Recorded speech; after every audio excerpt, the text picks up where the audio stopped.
Hello friends. Welcome to Dr. BPSC. In this lecture, we are going to solve KGS IS test number 4. Okay, and this test is related to Indian geography. इससे पहले हम लोग test 3, 5, 1, 2 ये सब देख चुके हैं. ठीक है. इस टेस्ट के अलावा हम लोग 71st BPSC के लिए करंट अफेयर्स की सीरीज भी लेके आए हैं, जिसमें हम लोगों ने अभी तक जनवरी से लेकर जून तक जो जितने भी महत्वपूर्ण करंट अफेयर्स हैं उसे देखा है. ठीक है. तो आगे हम लोग बढ़ते हैं और टेस्ट नंबर 4 ये बनाते हैं. ठीक है. ये पहले क्वेश्चन की तरफ चलते हैं. पहला क्वेश्चन है, भारत की भौगोलिक स्थिति के संबंध में निम्नलिखित कथनों पर विचार करें. उत्तर से दक्षिण तक की दूरी पूर्व से पश्चिम तक की दूरी की तुलना में कम है. तो देखिए, ये स्टेटमेंट जहाँ तक है ये गलत है. ये क्यों गलत है इसको समझिए. क्योंकि उत्तर से दक्षिण तक अगर हम लोग भारत की लंबाई की बात करते हैं तो ये कहीं न कहीं 3200 किलोमीटर के आसपास है. वहीं पूरब से पश्चिम तक की बात करें तो ये कहीं न कहीं 2900 किलोमीटर के आसपास है. तो क्लियरली विजिबल है कि उत्तर से दक्षिण की दूरी जो है वो पूरब से पश्चिम की दूरी की तुलना में अधिक है. ठीक है. और ये स्टेटमेंट जो है स्टेटमेंट 1 इसका उल्टा कह रहा है. इसलिए हमारा स्टेटमेंट 1 जो है ये गलत है. ठीक है. अब हम लोग स्टेटमेंट 2 की तरफ चलते हैं. स्टेटमेंट 2 कहता है, छत्तीसगढ़ एकमात्र ऐसा राज्य है जहाँ से भारत की मानक मध्याह्न रेखा और कर्क रेखा दोनों गुजरती है. तो देखिए, इसको इस तरीके से समझा जा सकता है कि अगर हम लोग ये कर्क रेखा की अगर सिर्फ बात करें तो आपको पता होगा कि कर्क रेखा भारत के 8 राज्यों से होकर गुजरती है. वो 8 राज्य कौन से हैं? वो है गुजरात. ठीक है. वो है गुजरात, राजस्थान, मध्य प्रदेश, छत्तीसगढ़, झारखंड, वेस्ट बंगाल, त्रिपुरा और मिजोरम. ये 8 राज्यों से होकर जो है कर्क रेखा गुजरती है. वहीं मानक मध्याह्न रेखा की बात करें तो ये उत्तर प्रदेश, मध्य प्रदेश, छत्तीसगढ़, उड़ीसा और आंध्र प्रदेश, इन 5 राज्यों से होकर गुजरती है. ठीक है. तो इस स्टेटमेंट में जो कह रहा है कि छत्तीसगढ़ एकमात्र ऐसा राज्य है जहाँ से अ, मध्याह्न रेखा और कर्क रेखा दोनों गुजरती है, तो ऐसा नहीं है. ठीक है. जो भारत की मानक मध्य रेखा है वो 5 राज्यों से गुजरती है, वहीं कर्क रेखा जो है वो 8 राज्यों से गुजरती है. ठीक है. तो ये हमारा स्टेटमेंट 2 भी जो है वो गलत है. ठीक है. जहाँ तक अगर आपसे पूछा जाए कि कर्क रेखा और मध्याह्न रेखा जो है वो किस राज्य में एक दूसरे को काटती है, तो ये ध्यान रखिएगा ये छत्तीसगढ़ राज्य है. ठीक है.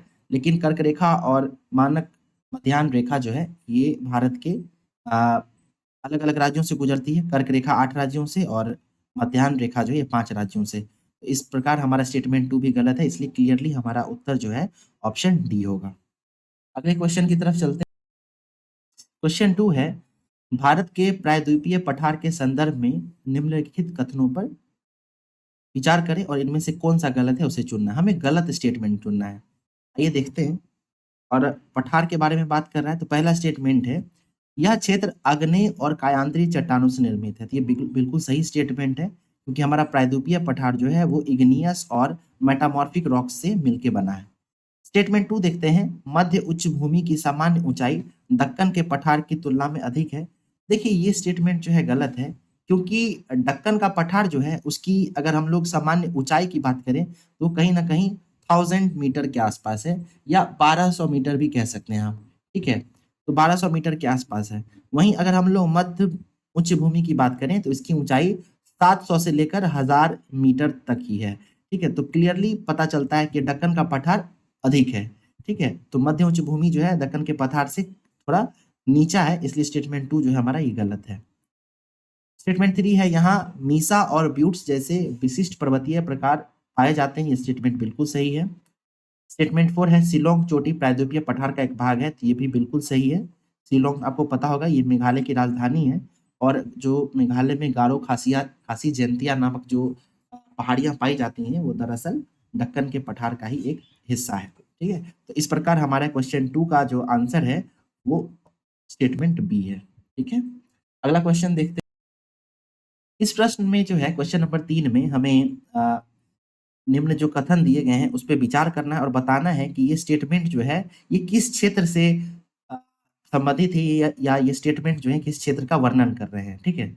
आइए बात करते हैं. पहला स्टेटमेंट कहता है, इस क्षेत्र में ज्यादातर भोटिया नामक खानाबदोश समूह रहता है. तो जहाँ तक भोटिया जनजाति की बात है तो ये आपको पता होगा कि ये सिक्किम के क्षेत्र में जो ग्रेट हिमालय का क्षेत्र है, महान हिमालय, ठीक है, उस तरफ जो है इनका निवास होता है। बैचून भोटिया का नाम आपने सुना होगा, प्रसिद्ध फुटबॉल प्लेयर रह चुके हैं वो, ठीक है, तो वो भी ये भोटिया जनजाति से थे। तो स्टेटमेंट 1 जो है ये ग्रेट हिमालय की बात कर रहा है। आइए हम लोग चेक कर लेते हैं।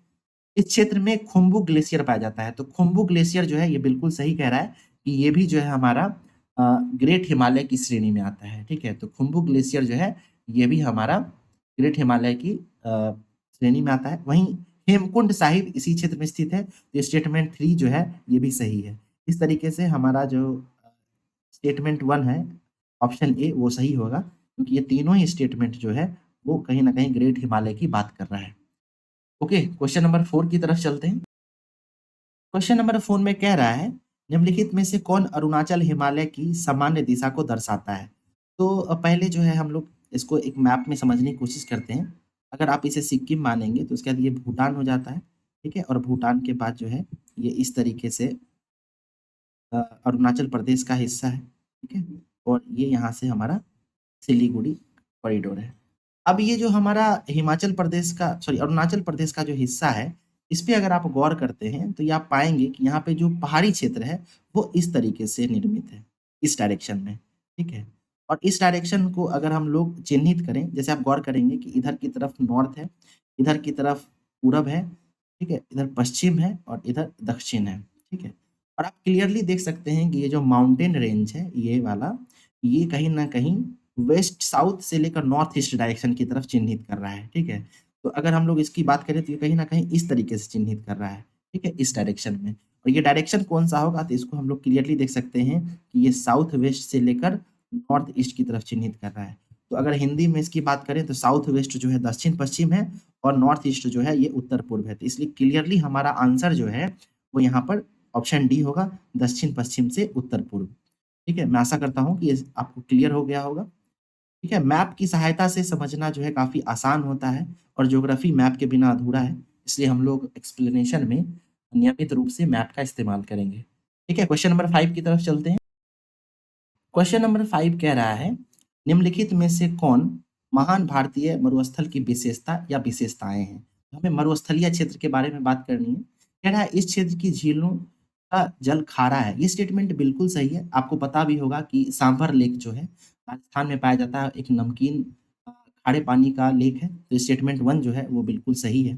स्टेटमेंट 2 है, इस क्षेत्र की अधिकांश नदियाँ अल्पकालिक होती हैं। तो ये स्टेटमेंट भी सही है, क्योंकि इस क्षेत्र की नदियाँ जो हैं अपना अधिकतर जल वो वर्षा से प्राप्त करती हैं, मानसूनी होती हैं, ठीक है?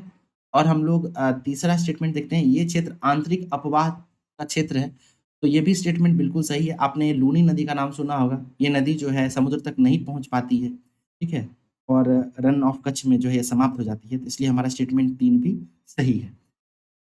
हमें सही उत्तर का चयन करना है, इसलिए स्टेटमेंट 1, 2, 3 तीनों सही है, इसलिए डी हमारा उत्तर होगा। अगले क्वेश्चन की तरफ चलते हैं।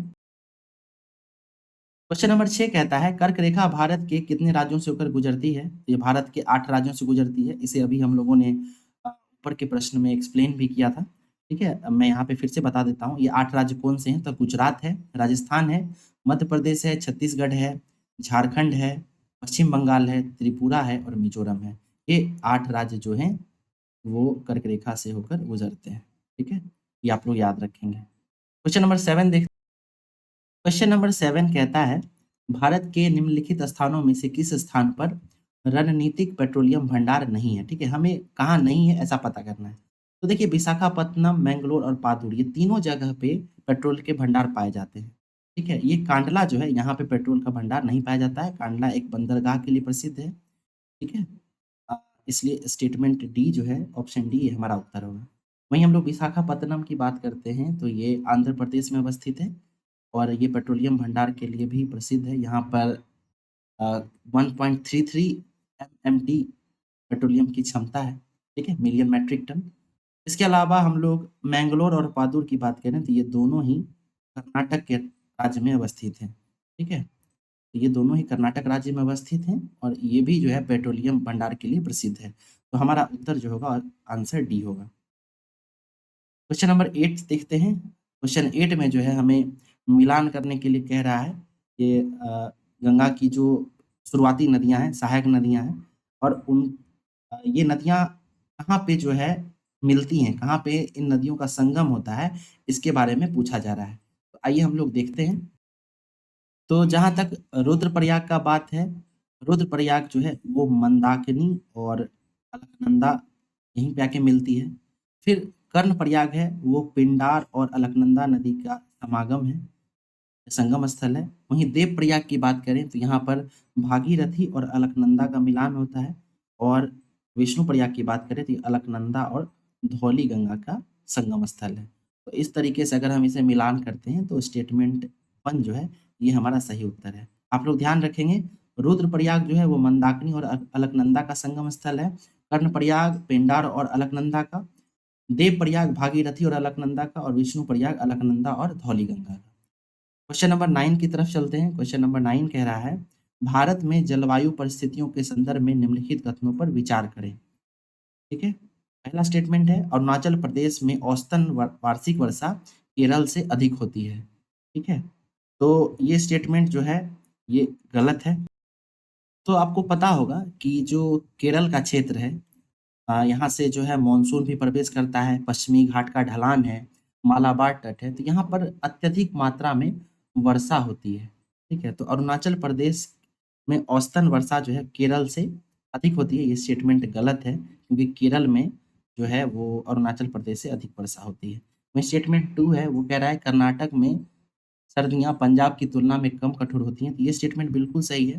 कर्नाटक की जो सर्दियाँ होती हैं, पंजाब की तुलना में कम कठोर होती हैं। आपको आइडिया भी होगा इसका कि पंजाब के क्षेत्र में जो है वो पश्चिमी विक्षोभ के कारण कड़ाके की ठंड पड़ती है, शीतलहर चलता है।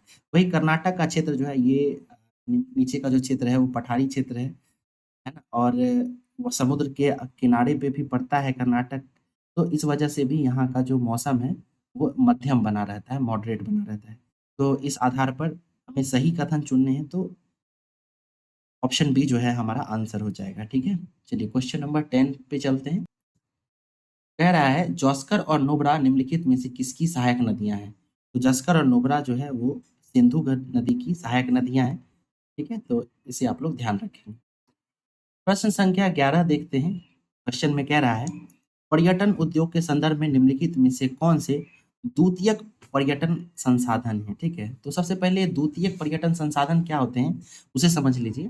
द्वितीय पर्यटन संसाधन वे होते हैं जो विशेष रूप से पर्यटकों की आवश्यकताओं को ध्यान में रखकर बनाए या डिज़ाइन किए जाते हैं। जैसे होटल, गेस्ट हाउस या होस्ट, खरीदारी की सुविधाएँ, रेस्टोरेंट और कैफ़े, परिवहन की सुविधा, पर्यटन सूचना और टूर गाइड। ठीक है? इसके अलावा साहसिक गतिविधियाँ जैसे पैराग्लाइडिंग वगैरह होती है, डीप ओशन डाइविंग होती है, ये सब हो गया। फिर मनोरंजन पार्क और थीम पार्क है। इसके अलावा मनोरंजन की कुछ विषय होती हैं। तो ये सब जो है आपको द्वितीय पर्यटक संसाधन के रूप में आती हैं। ठीक है? इसके अलावा हम लोग प्राथमिक पर्यटन संसाधन की बात करें, तो प्राथमिक पर्यटन संसाधन वे आकर्षण और संसाधन होते हैं, जिन्हें विशेष रूप से पर्यटकों के निर्मित किया जाता है या बनाया नहीं जाता, लेकिन वे आम तौर पर यात्रा करने का मुख्य कारण होते हैं। जैसे ये सारी चीज़ें नेचुरल होती हैं, ठीक है? प्राथमिक पर्यटन संसाधन जो होती हैं, ये सारी नेचुरल होती हैं। जैसे जलवायु हो गया, प्राकृतिक वातावरण वातावरण हो गया, ठीक है? इसके अलावा प्राकृतिक आवास हो गया। इन सब के अलावा धार्मिक केंद्र है, ऐतिहासिक स्थल है, ये सारी चीज़ें जो हैं प्राथमिक पर्यटन संसाधन के रूप में जानी जाती हैं। तो अगर हम ऑप्शन पे ध्यान देते हैं, तो इसमें आप गौर करेंगे कि अ, खरीदारी की वस्तुआँ और जो ये थीम पार्क है, सॉरी, खरीदारी की वस्तुएँ और जो ऐतिहासिक स्थल, तो अगर हम लोग यहाँ से एलिमिनेट करते हैं, तो जैसा कि जलवायु जो है ये प्राथमिक हो गया, ठीक है? वहीं ऐतिहासिक स्थल जो है ये भी प्राथमिक है, स्वदेशी संस्कृतियाँ भी प्राथमिक हैं। वहीं हम लोग खरीदारी की वस्तुओं की बात करें तो ये द्वितीयक है, और थीम पार्क जो है ये भी द्वितीयक होता है। तो हमें पूछा जा रहा है कि कौन से द्वितीयक पर्यटन स्थल हैं, तो ये 2 और 4 होना चाहिए। तो इसमें से जो है कोई भी हमारा आंसर नहीं हो सकता है, ठीक है? एक्सप्लेनेशन की जहाँ तक बात है, तो इसमें 2 और 5 बताया गया है, ठीक है? ऑप्शन सी इसका उत्तर दिया गया है, लेकिन ये 5वाँ जो है ऐतिहासिक स्थल, वो क्लियरली पता है कि ये प्राथमिक जो होता है पर्यटन संसाधन होता है, ठीक है? इसलिए हमारा ये जो है एक कंट्रोवर्शियल क्वेश्चन हो जाएगा, ऑप्शन जो है ये थोड़ा क्लियर नहीं है। अगला क्वेश्चन देखते हैं हम लोग। क्वेश्चन नंबर 12 कहता है कि डिगबोई में तांबा प्रचुर मात्रा में पाया जाता है, तो देखिए स्टेटमेंट गलत है, ठीक है। दिग्बोई में तांबा नहीं बल्कि पेट्रोलियम पाया जाता है। वही गोंडवाना स्तर में कोयला का क्षेत्र पाए जाते हैं, ये स्टेटमेंट बिल्कुल सही है। तीसरा है कैम्बे बेसिन में प्राकृतिक गैसों के भंडार पाए जाते हैं, ये स्टेटमेंट भी सही है। इसलिए हमारा उत्तर जो है ये हो जाएगा 2 और 3, आंसर सी हो जाएगा, ठीक है। तो डिगबोई आपको पता होगा ये आसाम में है, ठीक है, और यहाँ जो है पेट्रोलियम के भंडार पाए जाते हैं। वहीं कैम्बे बेसिन जो है ये प्राकृतिक गैसों का प्रमुख स्रोत है और ये गुजरात में स्थित है। यहाँ पर ओएनजीसी द्वारा कई जो है बेसिन खोजे गए हैं और यहाँ से प्राकृतिक गैसों का एक्सर्शन भी हो रहा है, निकाले जा रहे हैं यहाँ से, ठीक है। क्वेश्चन नंबर 13 पे चलते हैं। 13 नंबर प्रश्न कहता है निम्नलिखित नदियों को उनके कुल जल ग्रहण क्षेत्र के आरोही क्रम में व्यवस्थित करें। तो ध्यान देंगे कि अगर हम लोग जल क्षेत्र की बात करेंगे तो नर्मदा जो है इसका जल क्षेत्र सबसे कम होगा। आपको आइडिया भी होगा कि नर्मदा नदी जो है ये पश्चिम की तरफ बहती है, ठीक है। ये चुनिंदा उन नदियों में से है जो पूरब से पश्चिम की तरफ आती हैं और अरब सागर में मिल जाती है, ठीक है। और ये नर्मदा नदी जो है सतपुड़ा और विंध्यांश क्रम के बीच से बहती है, भ्रंश घाटी से होते हुए। तो इसलिए जो है नर्मदा का कुल जल ग्रहण क्षेत्र जो है वो काफ़ी छोटा है। इसलिए नर्मदा जो है सबसे पहले होगा, इसलिए 4 नंबर। फिर हम लोग महानदी की बात करते हैं। महानदी जो है ये उड़ीसा में है और महानदी जो है उड़ीसा से बहते हुए और बंगाल की खाड़ी में बह जाती है, इसलिए ये इसका काफ़ी छोटा जल क्षेत्र है। इसके अलावा फिर कृष्णा नदी आती है। कृष्णा नदी जो है वो दक्षिण भारत की एक बड़ी नदी कहा जा सकता है, ठीक है। और ये महानदी से तो बड़ी है, ठीक है। इसलिए हमें महानदी के बाद कृष्णा को इसमें शामिल करना है। और फिर हम लोग सबसे बड़ी जल ग्रहण क्षेत्र की बात करें तो ये ब्रह्मपुत्रा नदी की का है, ठीक है। ब्रह्मपुत्रा नदी जो है इसकी चौड़ाई बहुत बड़ी है। नॉर्थ ईस्ट के क्षेत्र में जब ये बहती है तो कई बार जो है 12-12 किलोमीटर, 20-20 किलोमीटर तक जो है इसकी चौड़ाई है। समझिए कि ब्रह्मपुत्रा नदी की चौड़ाई इतनी ज़्यादा है कि इसके बीच में कहीं-कहीं द्वीप समूह अवस्थित है ना। मजूली आइलैंड के बारे में आप लोग ने सुना होगा, ये विश्व का सबसे बड़ा रिवराइन डेल्टा भी है यहाँ पे, ठीक है। तो इस तरीके से हम लोग इसको सजा सकते हैं। तो हमारा उत्तर जो है 4, 3, 1, 2 यानी ऑप्शन सी हमारा सही उत्तर होगा। क्वेश्चन नंबर 14 की तरफ आगे बढ़ते हैं। क्रिटिकल मिनरल्स के संदर्भ में निम्नलिखित कथनों में से कौन-सा गलत है? तो हमें गलत स्टेटमेंट ढूँढना है। पहले सभी स्टेटमेंट्स को पढ़ते हैं। क्रिटिकल मिनरल्स के बारे में कह रहा है कि ये धात्विक या अधात्विक तत्व होते हैं जो आधुनिक तकनीकों के संचालन के लिए आवश्यक होते हैं। तो ये बिल्कुल सही है। जो क्रिटिकल मिनरल्स हैं ये धात्विक और अधात्विक दोनों हो सकते हैं। तो स्टेटमेंट 1 जो है वो बिल्कुल सही है। स्टेटमेंट 2 की बात करते हैं। स्टेटमेंट 2 कह रहा है ग्रेफाइट, लिथियम और कोबाल्ट जैसे खनिज इसके उदाहरण हैं। तो स्टेटमेंट 2 भी सही है, ठीक है। ग्रेफाइट, लिथियम और कोबाल्ट जो हैं ऐसे खनिज हैं जो क्रिटिकल मिनरल्स के उदाहरण हैं। भारत के पास टाइटेनियम खनिज के महत्वपूर्ण भंडार हैं, तो ये भी बिल्कुल सही है। भारत के पास टाइटेनियम का महत्वपूर्ण भंडार है, उपस्थित है। स्टेटमेंट 4 है भारत में दुर्लभ पृथ्वी तत्वों का कोई भंडार नहीं है। तो ऐसा नहीं है, भारत के पास भी जो है क्रिटिकल मिनरल्स का भंडार है, ठीक है। इसलिए हमें जो गलत स्टेटमेंट ढूँढने के लिए कह रहा है, तो हमारा उत्तर जो है ऑप्शन डी हो जाएगा। निम्नलिखित में से किस प्रकार के वन में पाइन, फर, स्प्रू और देवदार जैसे वृक्ष सामान्यतः पाए जाते हैं? तो ये जो सभी वन दिए गए हैं, सभी प्रकार के जो वृक्ष के बारे में दिया गया है, चाहे पाइन है, फर है, स्प्रूस है या देवदार है, ये सभी शंकुधारी वन हैं। ये शीत प्रदेश में पाए जाते हैं, ठंडे प्रदेश में पाए जाते हैं। आप जब पहाड़ी क्षेत्र से ऊपर बढ़ेंगे तो वहीं पर जो है इन वृक्षों से आपका सामना होगा। क्वेश्चन नंबर 16 देखते हैं। 16 में कह रहा है निम्नलिखित में से किसे खनिजों का भंडार कहा जाता है? तो जो पठार होते हैं, पठार वो खनिजों के भंडार होते हैं, ठीक है। पठारों के अंदर जो है बहुत सारे खनिज पाए जाते हैं, ठीक है। अगला क्वेश्चन देखते हैं। प्रश्न संख्या 17 कह रहा है निम्नलिखित हिमालय क्षेत्र के संदर्भ में काठकोनी का क्या अर्थ है? तो काठकोनी का अर्थ क्या है ये बताना है। ये ऑप्शन ए जो है यही इसका सही उत्तर है। काठकोनी जो है ये पारंपरिक घर निर्माण की विधि है। जहाँ तक इसके एक्सप्लेनेशन की बात करते हैं तो काठकोनी जो है वो हिमालय क्षेत्र, विशेष रूप से हिमाचल प्रदेश में प्रयुक्त एक पारंपरिक भूकंप प्रतिरोधी वास्तुकला तकनीक है। इसमें लकड़ी की किरणों काठ को पत्थर पर मशीनरी से बिना सीमेंट के इंटरलॉक किया जाता है। इस डिजाइन से थर्मल इंसुलेशन और भूकंपीय मजबूती दोनों मिलती है, जो पहाड़ी इलाकों के लिए अत्यंत उपयुक्त है। ठीक है, तो काटकोनी क्या है? ये पारंपरिक घर निर्माण की विधि है। प्रश्न संख्या 18 कह रहा है, निम्नलिखित में से कौन शीत मरुस्थल का एक उदाहरण है? तो शीत मरुस्थल, कोल्ड डेजर्ट की बात करें तो ये लद्दाख जो है ये कोल्ड डेजर्ट का उदाहरण है, इसलिए ऑप्शन सी हमारा सही उत्तर होगा। क्वेश्चन नंबर 19 की तरफ चलते हैं हम लोग। 19 कह रहा है, निम्नलिखित में से अरावली पर्वतमाला की सबसे ऊंची चोटी कौन सी है? आपको पता होगा कि अरावली पर्वतमाला जो है ये राजस्थान से होते हुए दिल्ली तक जो है फैला हुआ है, और इसकी सबसे ऊंची चोटी जो है वो गुरु शिखर है। ठीक है, गुरु शिखर की जहाँ तक बात की जाए तो ये माउंट आबू राजस्थान में उपस्थित है। इसकी ऊंचाई 1722 मीटर है। ठीक है, वहीं धूपगढ़ की बात करते हैं तो ये मध्य प्रदेश में अवस्थित है और ये सतपुरा पर्वतमाला की सबसे ऊंची चोटी है। वहीं हम लोग कलसुबाई की बात करते हैं तो कलसुबाई जो है महाराष्ट्र में है और ये पश्चिमी घाट की सबसे ऊंची चोटी है। वहीं कुदेरमुख की बात करें तो ये कर्नाटक में है और ये कर्नाटक में पश्चिमी घाट की सबसे ऊंची चोटी है। वहीं समग्र रूप से अगर पश्चिमी घाट घाट की सबसे ऊंची चोटी की बात करें तो ये अनायमुडी है। ठीक है, अनायमुडी, और उसके अनायमुडी के बाद फिर डोडा बेटा आता है। ठीक है, तो ये सारी जो है इस प्रश्न से जुड़ी हुई कुछ व्याख्याएं थी। अगले प्रश्न पे चलते हैं, क्वेश्चन नंबर 20 पे।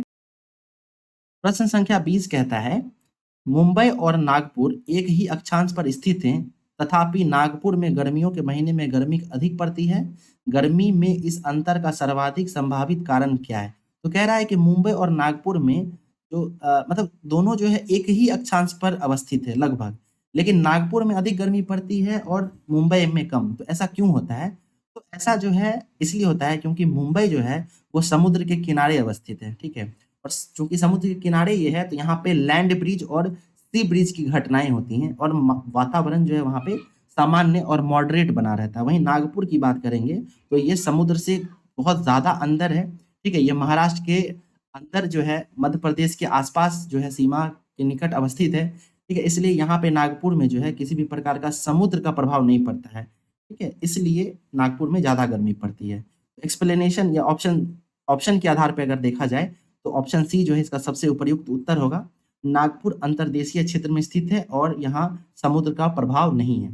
ठीक है, यही कारण है कि नागपुर में मुंबई की अपेक्षा में अधिक गर्मी पड़ती है। क्वेश्चन नंबर 21 देखते हैं।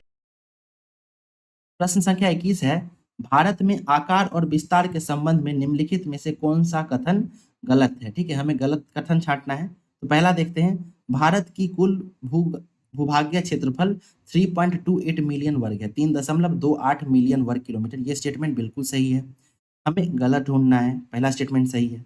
भारत का कुल क्षेत्रफल विश्व के कुल भौगोलिक क्षेत्रफल का लगभग 2.4% है, ये भी स्टेटमेंट बिल्कुल सही है। अगला देखते हैं, भारत की स्थलीय सीमा लगभग 15,200 किलोमीटर लंबी है, ये स्टेटमेंट भी सही है। और तीसरा है, अंडमान और निकोबार तथा लक्षद्वीप सहित मुख्य भूमि की तटरेखा की कुल लंबाई 5500 किलोमीटर है। ठीक है, तो ये स्टेटमेंट जो है ये गलत है। ठीक है, ये स्टेटमेंट गलत है, ऑप्शन डी गलत है। जहां तक अंडमान और निकोबार तथा लक्षद्वीप सहित मुख्य भूमि तटरेखा की कुल लंबाई की बात करें तो ये 7516.6 किलोमीटर है। ठीक है, तो इसे ध्यान रखेंगे, 5500 किलोमीटर नहीं है। एक चीज और आपको मैं यहीं पे बता दूं, करंट अफेयर्स में ये काफी चर्चा में रहा है कि भारत का जो तटीय जो रेखा है, ठीक है, उसकी लंबाई बढ़ गई है। ठीक है, तो ये पुरानी जो तटरेखा है 7516 किलोमीटर, वो कहीं ना कहीं बढ़ गई है। ठीक है, वो 10,000 से ज्यादा हो गया है।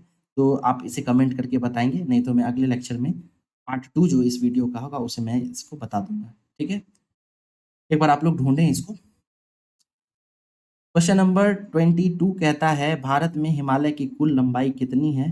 ठीक है, तो ये ध्यान रखेंगे कि ये 2400 किलोमीटर में फैला हुआ है, 2400 किलोमीटर में जो है हिमालय फैला हुआ है। ठीक है, ऑप्शन बी जो है इसका सही उत्तर होगा। क्वेश्चन नंबर 23 देखते हैं। कह रहा है क्वेश्चन नंबर 23 में, हिमाद्री की औसत ऊंचाई कितनी है? तो ध्यान रखेंगे कि हिमाद्री जो है उसे महान या आंतरिक हिमालय के नाम से भी जाना जाता है, और ये हिमालय की सबसे उत्तरी और सबसे निरंतर श्रृंखला है। इस श्रृंखला की सबसे ऊंची चोटियां पाई जाती हैं और इसकी समान और औसत ऊंचाई जो है वो 6000 मीटर है। ठीक है, ऑप्शन बी जो है हमारा सही उत्तर होगा। हिमाद्री की समान ऊंचाई की बात की जाए, औसत ऊंचाई की, तो ये 6000 मीटर है। क्वेश्चन नंबर 24 देखते हैं। उत्तरी मैदान की विशेषताओं के संदर्भ में निम्नलिखित में से कौन सा कथन गलत है?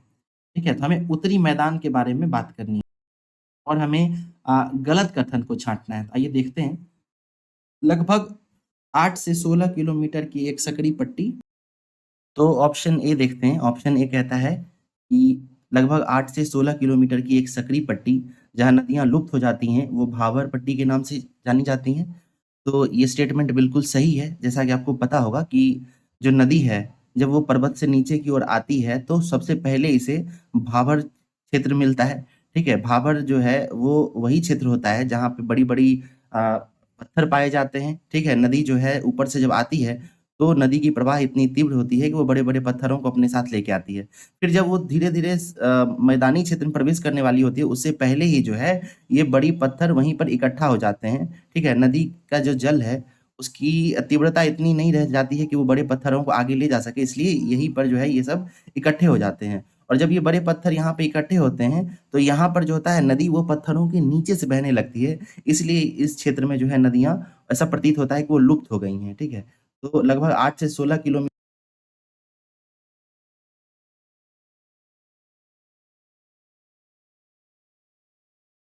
ओह sorry for some technical glitch, आवाज़ जो है वो रिकॉर्ड नहीं हो पा रहा था।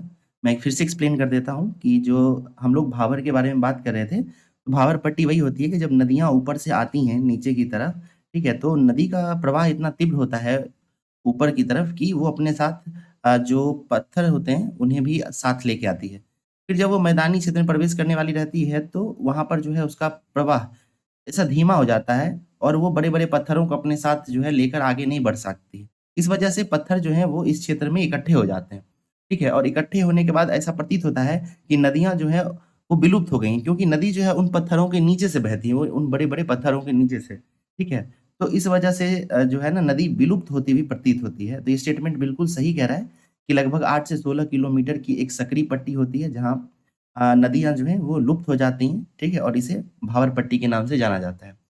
स्टेटमेंट 2 देखते हैं, कह रहा है कि दुधवा राष्ट्रीय उद्यान तराई क्षेत्र में है, तो बिल्कुल दुधवा के बारे में अगर बात करेंगे, तो ये उत्तर प्रदेश में अवस्थित है और उत्तर प्रदेश में भी जो है ये ऊपर की तरफ है, नेपाल से सटा हुआ है, तो ये क्षेत्र जो है तराई का है। इसके अलावा अन्य टाइगर रिज़र्व्स की बात करें तो एक आपको अमनगढ़ मिलता है यूपी में, वो भी जो है आपको तराई क्षेत्र में है। इसके अलावा बिहार का जो राष्ट्रीय उद्यान है या फिर यहाँ बिहार का जो टाइगर रिज़र्व है, वाल्मीकि नगर टाइगर रिज़र्व, वो भी तराई क्षेत्र में पड़ता है। तो ये स्टेटमेंट 1 और स्टेटमेंट 2 दोनों सही है। स्टेटमेंट 3 है, भागर नदियों के बाढ़ के मैदान के ऊपर स्थित है और इनकी बनावट सीढ़ी-नुमा है। तो ये भी बिल्कुल स्टेटमेंट 3 भी बिल्कुल सही है कि भांगड़ जो होती है वो नदियों के बाढ़ के मैदान के ऊपर स्थित होती हैं और इनकी बनावट जो है सीढ़ी-नुमा होती हैं। ध्यान देंगे कि ये जो भांगड़ जो होती हैं ये भी जो है एक प्रकार की जलोढ़ मिट्टी है, परंतु ये पुरानी जलोढ़ मिट्टी कहलाती है, ठीक है?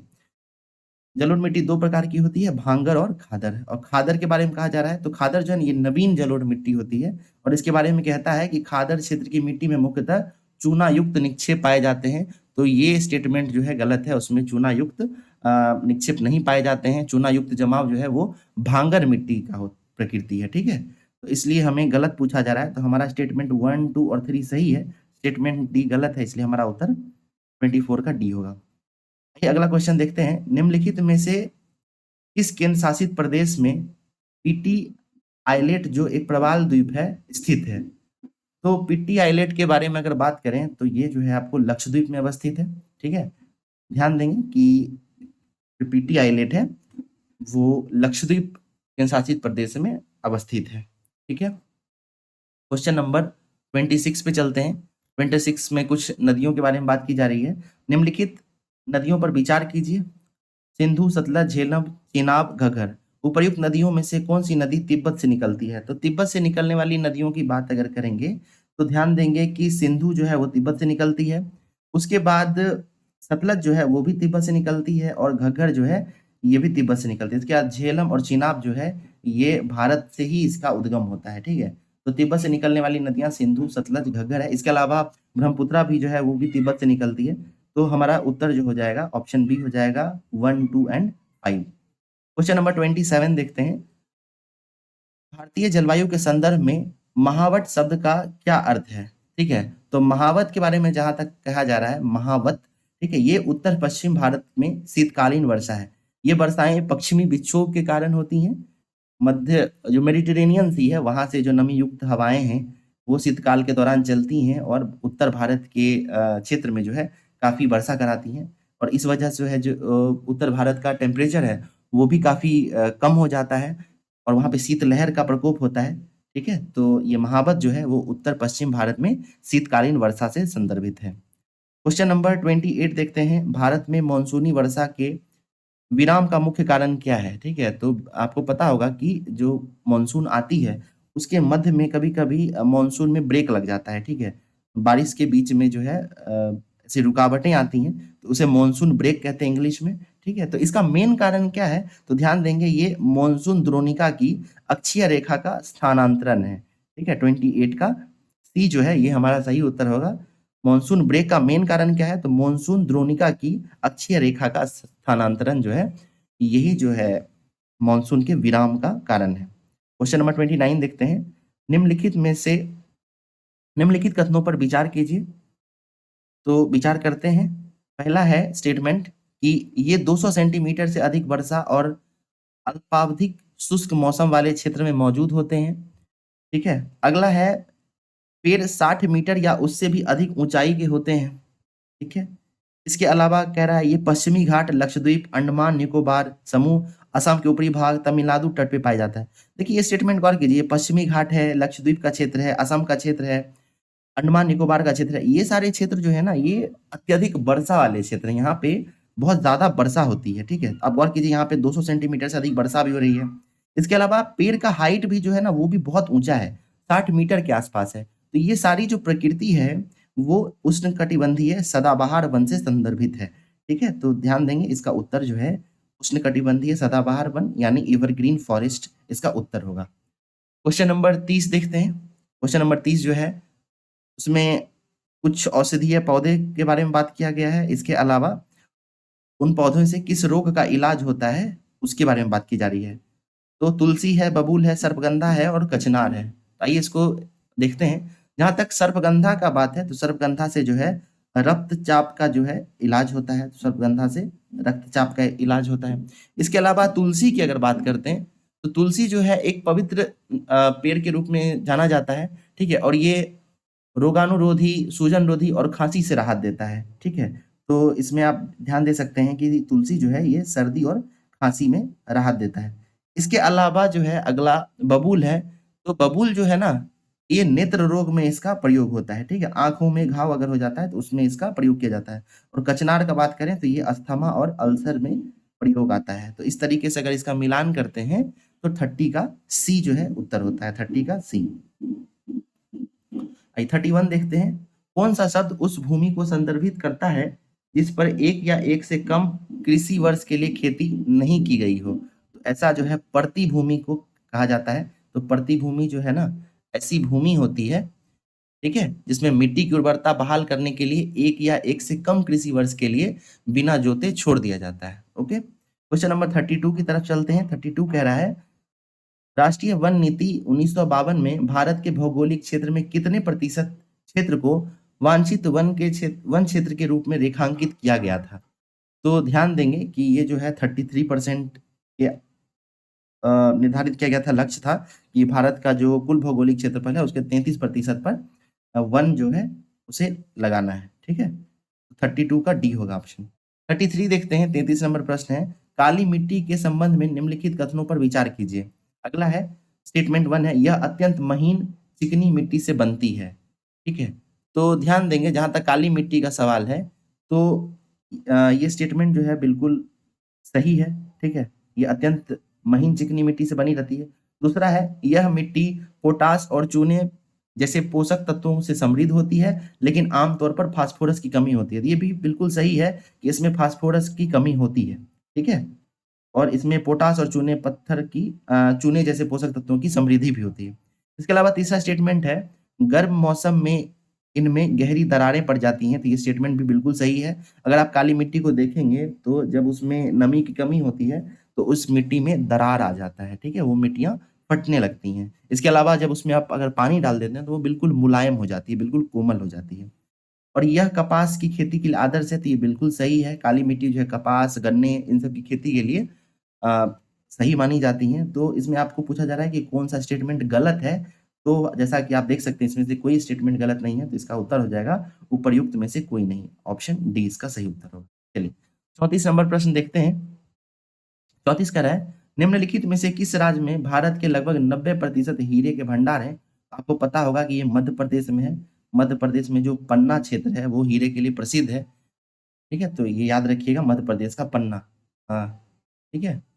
एक प्रसिद्ध गाना भी है हिंदी फ़िल्म में, हीरा की तमन्ना है कि पन्ना उसे मिल जाए। तो इससे आप हीरा और पन्ना याद रख सकते हैं और पन्ना ज्वेलर्स जो है वो भी काफ़ी प्रसिद्ध है।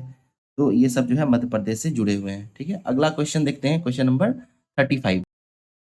35 नंबर प्रश्न में सूची 1 को सूची 2 से मिलान करना है। ठीक है? सूची 1 में कंपनी का नाम दिया गया है और 2 में उसका मुख्यालय दिया गया है। ठीक है? तो इसको मिलान करके देखते हैं एक बार। सबसे पहले है कोल इंडिया लिमिटेड। ठीक है? तो कोल इंडिया लिमिटेड की जहाँ तक बात है तो इसका मुख्यालय जो है कलकत्ता में है। ठीक है? कोल इंडिया लिमिटेड कलकत्ता हो गया। फिर है gas authority of India limited यानी गेल। गेल जो है इसका मुख्यालय दिल्ली में है, तो गेल को दिल्ली से मिलान कर देते हैं।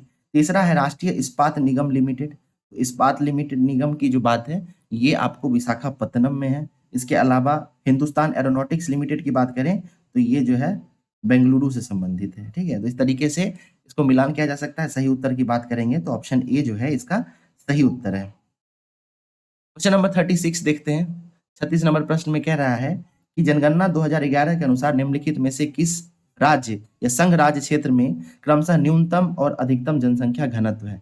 ठीक है? तो जनसंख्या घनत्व की बात कर रहा है, तो ध्यान दीजिएगा कि सबसे न्यूनतम और सबसे अधिकतम जनसंख्या घनत्व की बात करेंगे तो इसका उत्तर हो जाएगा अरुणाचल प्रदेश और दिल्ली। ठीक है? अरुणाचल प्रदेश और दिल्ली। जहाँ तक अरुणाचल प्रदेश का बात है तो इसका जनसंख्या घनत्व 17 व्यक्ति प्रति वर्ग किलोमीटर है। ठीक है? और वहीं अगर हम दिल्ली की बात करेंगे तो दिल्ली का जनसंख्या घनत्व भारत में सबसे अधिक था। यहाँ पर 11,320 व्यक्ति प्रति वर्ग किलोमीटर रहते हैं। इस तरीके से हमारा उत्तर जो है अरुणाचल प्रदेश और दिल्ली हो जाएगा। यहीं बिहार की जनसंख्या घनत्व की बात करें तो 1106 है। ये भी आप लोग याद रखेंगे। चलिए अगला क्वेश्चन देखते हैं, क्वेश्चन नंबर 37। खादर निम्नलिखित में से किस नदी बेसिन की विशेषता है? तो खादर जो है वो चंबल नदी की विशेषता है, चंबल नदी बेसिन की। ठीक है? आपको पता होगा कि यहाँ पर जो है एक विशेष प्रकार की अपर्दनीय भूमि वाला क्षेत्र पाया जाता है। ठीक है? तो इसे आप लोग ध्यान रखेंगे। चलिए अगला क्वेश्चन देखते हैं। क्वेश्चन है 38 नंबर। निम्नलिखित में से कौन सी मृदा अपरदन को रोकने की विधियां हैं? ठीक है? तो निम्नलिखित में से कौन सी मृदा अपरदन को रोकने की विधियां हैं? तो किस तरीके से जो है मृदा अपरदन रोकी जा सकती हैं? तो पहला है स्ट्रिप क्रॉपिंग, ये बिल्कुल सही है। दूसरा है समुच्च जुताई, ये भी बिल्कुल सही है। तीसरा है शेल्टर बेल्ट, ये भी सही है। और चौथा है टेरेस फार्मिंग। तो ये चारों जो स्टेटमेंट है ये सभी जो है आपको मृदा अपरदन को रोकने की विधियां हैं, इसलिए हमारा उत्तर ऑप्शन डी हो जाएगा, 38 का डी। ठीक है? 39 नंबर क्वेश्चन देखते हैं। 39 कह रहा है निम्नलिखित में से किस वर्ष वन्य जीव संरक्षण अधिनियम 1972 के तहत संरक्षित प्रजातियों की सूची में पौधे को पहली बार शामिल किया गया था? ठीक है? तो इसका सही उत्तर जो है ऑप्शन सी हो जाएगा 1991। 1991 में जो है पहली बार पौधे को सूची में शामिल किया गया था। ठीक है? क्वेश्चन नंबर 40 देखते हैं। भारत के अन्य आर्थिक क्षेत्र का विस्तार है ईईजेड इंक्लूसिव इकोनॉमिक जोन की बात कर रहा है ईईजेड की। तो ध्यान देंगे कि ये जो है आपको 200 समुद्री मील तक है। ठीक है? इसके विस्तार को समझिए तो पहला 12 नॉटिकल माइल्स होता है, फिर होता है 20 नॉटिकल माइल्स, फिर तीसरा है 200 नॉटिकल माइल्स। ठीक है? तो ये तीनों का तीनों क्षेत्र का जो है अपना अलग-अलग कह सकते हैं कि विशेषताएं हैं। ठीक है? और इसको गवर्न करने का भी अपना अलग तरीका है। तो इसमें हमारा उत्तर जो होगा वो हो जाएगा 200 समुद्री मील। ठीक है? भारत का अन्य आर्थिक क्षेत्र ईईजेड इसके तट की आधार रेखा से 200 समुद्री मील तक फैला हुआ है। यह संयुक्त राष्ट्र समुद्री कानून सम्मेलन यूएन क्लॉज के अनुसार है, जो तटीय राज्यों को इस क्षेत्र के भीतर प्राकृतिक संसाधनों और कुछ आर्थिक गतिविधियों पर संप्रभु अधिकार प्रदान करता है। ठीक है? क्वेश्चन नंबर 41 देखते हैं। निम्नलिखित में से किस भारतीय राज्य केंद्र शासित प्रदेश में राष्ट्रीय उद्यानों की संख्या सबसे अधिक है? तो ये काफी आसान क्वेश्चन है। महाराष्ट्र जो है उसमें नेशनल पार्क की संख्या जो है सबसे ज्यादा है, ठीक है। राष्ट्रीय उद्यानों की संख्या पूछ रहा है तो सबसे ज्यादा महाराष्ट्र में है, इसलिए हमारा उत्तर ऑप्शन सी होगा, ठीक है। तो इसको आप लोग ध्यान देंगे। जहां तक महाराष्ट्र की बात है तो उसमें जो है सबसे ज्यादा नेशनल पार्क्स पाए जाते हैं। मैं आपको एक्सप्लेन ही कर देता हूँ, ठीक है। सबसे पहले ये समझिए कि मध्य प्रदेश में कुल 11 नेशनल पार्क्स हैं, ठीक है। मध्य प्रदेश में कितने हैं? 11 हैं। वहीं असम की बात करेंगे तो इसमें 7 हैं, ठीक है। महाराष्ट्र की बात करेंगे, महाराष्ट्र में तो अभी कुल मिलाकर 6 राष्ट्रीय उद्यान हैं। वहीं अंडमान निकोबार की बात करेंगे तो यहाँ पर भी 6 राष्ट्रीय उद्यान हैं। ओ सॉरी, तो यहाँ महाराष्ट्र नहीं, तो यहाँ पे मध्य प्रदेश जो है ये सही उत्तर होगा। क्षमा कीजिएगा, ये गलती हो गई थी। मध्य प्रदेश जो है उसमें कुल 11 नेशनल पार्क्स हैं, ठीक है। और ये भारत में सबसे अधिक है भारतीय राज्यों में। कुछ नेशनल पार्क्स के नाम देख लेते हैं। सबसे पहला जो है मध्य प्रदेश में वो है बांधवगढ़ राष्ट्रीय उद्यान, दूसरा है कान्हा राष्ट्रीय उद्यान, तीसरा है पेंच राष्ट्रीय उद्यान, चौथा है सतपुरा राष्ट्रीय उद्यान, पांचवा है पन्ना राष्ट्रीय उद्यान, छठा है संजय राष्ट्रीय उद्यान, सातवां है माधव राष्ट्रीय उद्यान, आठवां है वन विहार राष्ट्रीय उद्यान, नौवां है मंडला प्लांट फॉसिल्स राष्ट्रीय उद्यान, 10वां है कुनो राष्ट्रीय उद्यान और 11वां है घुघुआ जीवाश्म राष्ट्रीय उद्यान, ठीक है। तो इस तरीके से मध्य प्रदेश जो है उसमें कुल 11 राष्ट्रीय उद्यान है और भारत के सभी राज्यों में सबसे अधिक राष्ट्रीय उद्यान मध्य प्रदेश में ही पाए जाते हैं। क्वेश्चन नंबर 42 देखते हैं। 42 में कह रहा है बृहद हिमालय का मूल भाग मूलतः किससे बना है? तो ध्यान देंगे कि ये ग्रेनाइट पत्थरों से बना हुआ है, ठीक है। बृहद हिमालय का मूल भाग जो है वो मुख्यतः ग्रेनाइट पत्थरों से बना हुआ है। क्वेश्चन नंबर 43 है भारत में पवित्र उपवनों के संबंध में निम्नलिखित कथनों पर विचार कीजिए। आइए विचार करते हैं। पहला स्टेटमेंट है ये धार्मिक सांस्कृतिक कारणों से संरक्षित सामुदायिक संरक्षित वन क्षेत्र हैं और जैव विविधता संरक्षण में महत्वपूर्ण भूमिका निभाते हैं। तो ये स्टेटमेंट जो है ये बिल्कुल सही है, ठीक है। दूसरा स्टेटमेंट है ये उपवन विशेष रूप से हिंदू धर्म से जुड़े हैं और इनका उल्लेख प्राचीन वैदिक ग्रंथों में मिलता है। देखिए ये स्टेटमेंट गलत है, ठीक है। ऐसा कुछ विशेष तो नहीं है, ठीक है ना। तो समझिए कि ये जो पवित्र उपवन है वो केवल हिंदू धर्म से कैसे हो सकते संबंधित, ठीक है। जनजातीय लोगों की अपनी संस्कृति है, ठीक है। उसमें बौद्ध धर्म के भी लोग हैं, जैन, उसके अलावा ईसाई धर्म के लोग मानने वाले लोग भी हैं। तो ये जो है ना स्टेटमेंट सिर्फ हिंदू जो कह दिया है ये गलत है और हमसे सही उत्तर पूछा जा रहा है। स्टेटमेंट 1 जो है केवल वही सही है। चलिए 43 नंबर क्वेश्चन देखते हैं, सॉरी 44 में सूची को मिलान करना है। कुछ बांध दिए गए हैं और कुछ नदियां दी गई हैं, हमें उसका मिलान करना है। आइए मिलान करते हैं। 44 में भाखड़ा नंगल बांध की जहां तक बात है, ठीक है, भाखड़ा नंगल की, तो ये जो है आपको सतलज नदी पर बना हुआ है। हीराकुंड बांध जो है, हीराकुंड, ये आपको महानदी पर बना हुआ है। राणा प्रताप की बात करेंगे तो ये आपको चंबल नदी पे बना हुआ है, कोटा में है ये।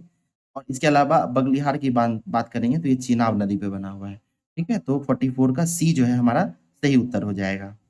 भाखड़ा नंगल बांध सतलज पे बना हुआ है, हीराकुंड बांध महानदी पे बना हुआ है, राणा प्रताप सागर बांध चंबल पे बना हुआ है और बगलिहार बांध जो है वो चिनाब नदी पर बना हुआ है। क्वेश्चन नंबर 45 देखते हैं। क्वेश्चन नंबर 45 है भारत में खेती के प्राचीन रूप और संबंधित क्षेत्रों का निम्नलिखित में से कौन सा युग्म सही है? आइए मिलान करके देखते हैं एक बार, ठीक है। 45 में तो ध्यान दीजिएगा दहिया जो है वो उड़ीसा में नहीं है, ठीक है, बल्कि ये मध्य प्रदेश का है। तो दहिया मध्य प्रदेश में खेती का एक आदिम्य रूप है, उड़ीसा का नहीं है ये। इसके अलावा पोड्डो की बात करें तो ये आंध्र प्रदेश से जुड़ा हुआ है, यानी पोड्डू सही है। कोमना की बात करते हैं तो कोमना ओडिशा में पाया जाता है, मध्य प्रदेश में नहीं पाया जाता है, ठीक है। इसके अलावा झूमिंग की बात करेंगे तो ये पूर्वोत्तर के राज्यों से जुड़ा हुआ है, ये स्टेटमेंट भी सही है। इस तरीके से 2 और 4 जो है ये सही है, इसलिए हमारा उत्तर बी हो जाएगा। ध्यान देंगे दहिया जो है ये एमपी से जुड़ा हुआ है और कोमना जो है ये उड़ीसा से जुड़ा हुआ है, ठीक है, इतना ध्यान देंगे। 46 नंबर क्वेश्चन देखते हैं। 46 नंबर है सिंधु और ब्रह्मपुत्रा नदी के संबंध में निम्नलिखित कथनों पर विचार कीजिए। तो ब्रह्मपुत्रा का अहवा क्षेत्र भारत में सिंधु से बड़ा है। स्टेटमेंट 1 जो है ये गलत है, ठीक है, क्योंकि ब्रह्मपुत्रा का अहवा क्षेत्र जो है वो भारत में सिंधु से छोटा है, ठीक है। तो ये स्टेटमेंट ध्यान रखेंगे। इसके अलावा स्टेटमेंट 2 है कि सिंधु नदी की लंबाई भारत में ब्रह्मपुत्रा से अधिक है, तो ये स्टेटमेंट बिल्कुल सही है, ठीक है। तो इस तरीके से अगर हम मिलान करते हैं तो हमारा केवल 2 जो है स्टेटमेंट वो सही है, इसलिए हमारा उत्तर ऑप्शन बी होगा। क्वेश्चन नंबर 47 देखते हैं। भारत में सर्वाधिक खनिजा युक्त चट्टान प्रणाली कौन सी है? तो ध्यान रखेंगे ये धारवार क्रम की जो चट्टानें हैं, ठीक है, वो सर्वाधिक खनिज युक्त चट्टान प्रणाली है।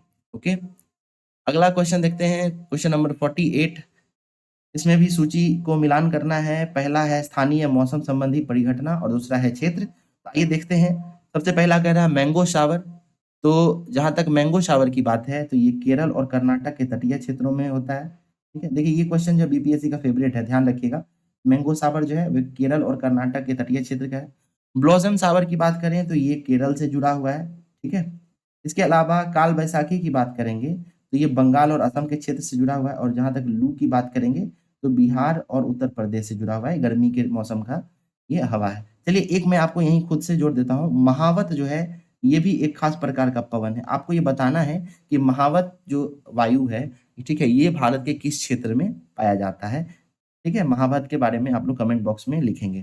तो इस हमने मिलान कर लिया है। इसी हिसाब से 48 का जो है सी हमारा सही उत्तर होगा, 48 का सी। चलिए 49 देखते हैं। बैलाडीला और दिल्ली राजहरा खदानों में निम्नलिखित में से कौन सा खनिज निकाला जाता है। तो बैलाडीला जो है आपको पता होगा ये लोहा के लिए फेमस है। ठीक है, जहां तक बैलाडीला की बात करें तो ये छत्तीसगढ़ में स्थित है। ठीक है, बैलाडीला भारत के सबसे बड़े लौह अयस्क खनन क्षेत्रों में से एक है। क्वेश्चन नंबर 50 देखते हैं। निम्नलिखित में से कौन सा खनिज केरल की मोनोजाइट रेत में प्रमुख रूप से पाया जाता है। ठीक है, तो जहां तक इसका बात है तो ये जो है आपको थोरियम का भंडार है केरल में। ठीक है, केरल में थोरियम का भंडार है। केरल के तटीय क्षेत्र खासतौर पर चावरा और मंडलपुरी जैसे इलाकों में पाए जाने वाले मोनोजाइट रेत में थोरियम प्रचुर मात्रा में पाया जाता है, जो परमाणु ऊर्जा उत्पादन में इस्तेमाल होने वाला एक रेडियोधर्मी तत्व है। ये रेत दुर्लभ मृदा तत्वों और थोरियम का एक महत्वपूर्ण स्रोत है, जिसे भारत के परमाणु ऊर्जा कार्यक्रम में इसकी क्षमता के लिए निकाला जाता है। ठीक है, तो केरल में मोनोजाइट रेत में जो है थोरियम पाया जाता है, ये ध्यान रखेंगे। ओके, इस तरीके से हम लोगों ने टेस्ट नंबर 4 के प्राप्त 50 प्रश्नों को देख लिया है। ठीक है, अब हम लोग इस टेस्ट का पार्ट 2 लेकर आएंगे, जिसमें आपको 50 से 100 प्रश्न दिखेंगे। उसको हम और बेहतर तरीके से एक्सप्लेन करने की कोशिश करेंगे। उसमें मैप भी ऐड किया जाएगा। मैप के सहारे से हम लोग जो कॉन्सेप्ट होंगे उसे बहुत आसानी से समझने का प्रयास करेंगे। ठीक है, तो मिलते हैं हम लोग अगले वीडियो में। तब तक के लिए धन्यवाद।